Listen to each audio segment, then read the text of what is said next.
Hi everyone, my name is Vian and you are watching the channel Without a Wire, where we look at everything a smart home can throw at you. In today's video I will share with you a series of automations that I've linked to my doorbell and also how they work and how they are set up.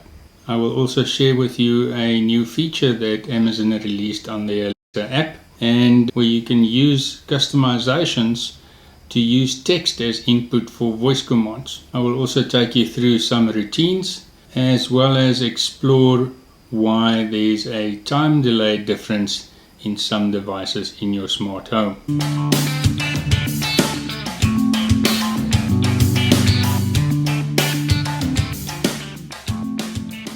Hi everybody and welcome back.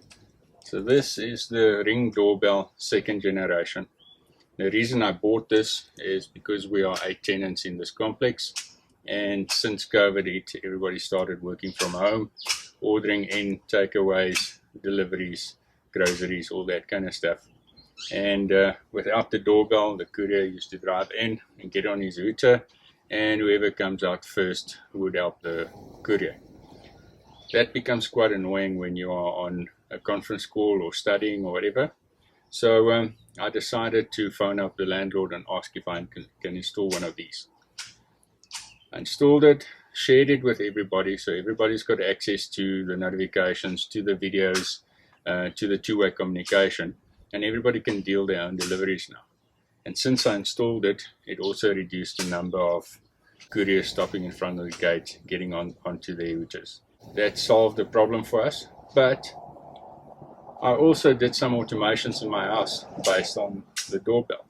So let's take a look at what happens when I press the doorbell.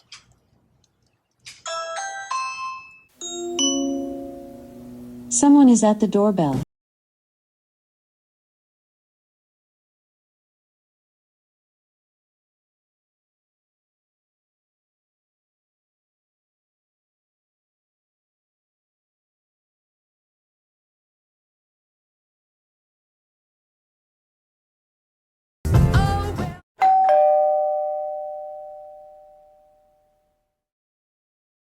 In short, there's a device setting and 3 routines that gets triggered when the doorbell is pressed. Let's explore each one of those.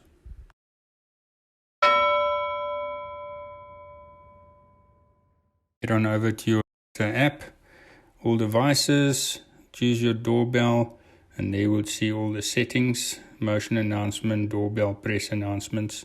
And if you switch those on and off, you can also choose which Echo device in your house should do an announcement when the doorbell is pressed.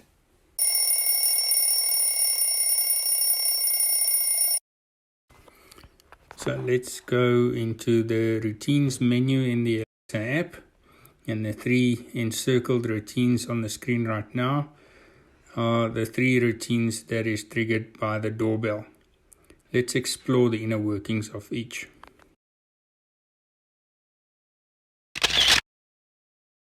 Let's have a look at the first routine. This is what happens in the study. So you'll see it's again triggered by the doorbell. It's set for weekdays between 8 and 5. So this routine will not run outside of those hours. And then in the actions, I listed the devices I want to have switched on and off, with a time delay of 5 seconds between each sequence, and I repeated this sequence twice. The minimum time delay that the routines allows you is actually 5 seconds, so you can't run this routine any faster than that. It would have been nice though, but it's just as effective.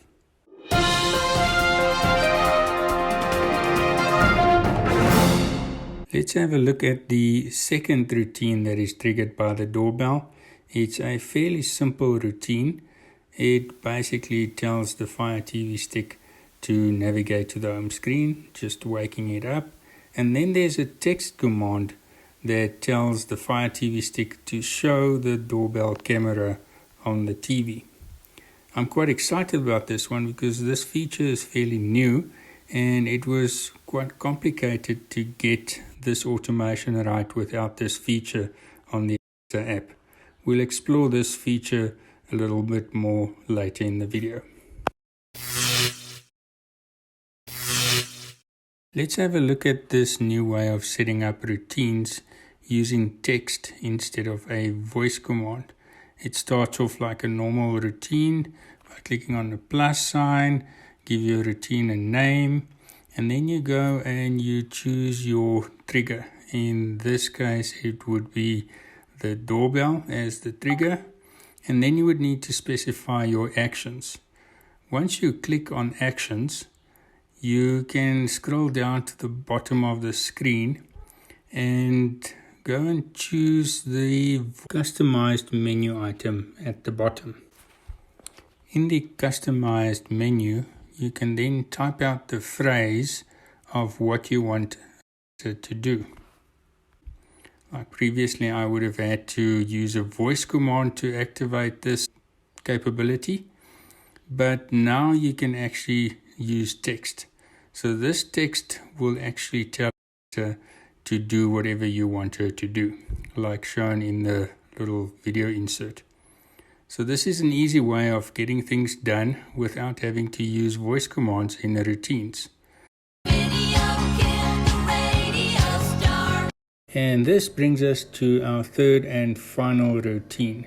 This routine is once again triggered by the doorbell, and it triggers a 2-minute delay, after which it tells the Fire TV to switch back to the home screen.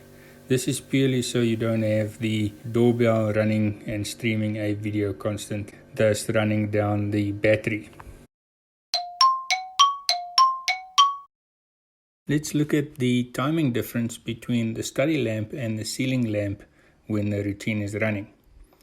The Sonoff Basic Wi-Fi switch, which is connected to the study lamp, it's got the LAN capability enabled, which means any device on the same network would communicate directly with this little relay switch. The Wyze bulb, however, connects through to the Wyze cloud, which in the diagram you can see that the command needs to run through 2 cloud accounts before the command is triggered with the light bulb. And that basically explains the difference in timing between the study lamp going on and off and the ceiling light. Thanks everybody for watching. I hope you enjoyed the video. If you liked the video, please give it a thumbs up and do the YouTube shuffle, subscribe to the channel and ding the bell icon so you can get notifications for future content on this channel.